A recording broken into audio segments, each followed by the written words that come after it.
నేను ఒక్కటే చెప్తున్నాను, ఆనాడు ఆనాడు శ్రీకృష్ణ భగవానుడు న్యాయంగా ఉన్న న్యాయం వైపు నిలిచిన పాండవుల కోసము రాయబారం వెళ్తూ కురుక్షేత్రానికి ముందు కౌరవుల వద్దకు రాయబారం వెళ్ళి న్యాయంగా సగం రాజ్యం ఇవ్వమన్నాడు.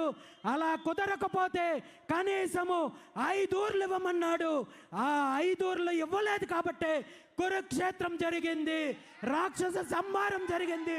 ఈరోజు నేను ఒక్కటే చెప్తున్నాను, ఈ రాష్ట్రానికి సంబంధించిన 5 న్యాయమైన డిమాండ్లను నెరవేర్చినట్టయితే ముఖ్యమంత్రి చంద్రబాబు నాయుడు గారు బీసీ ఉద్యమం యొక్క తీవ్రతను రుచి చూడాల్సి వస్తుంది. దీనికి మీరు బాధ్యత వహించాల్సి వస్తుంది. నేను ఈరోజు వ్యక్తిగత జీవితాన్ని, వ్యాపార జీవితాన్ని, కుటుంబ జీవితాన్ని అన్నింటినీ తెగించి ఈ రాష్ట్రంలో ఒక మార్పు కోసం, అధికారం కోసం, మీ దోపిడీ యొక్క అంతం కోసం పోరాటం చేస్తున్నాను.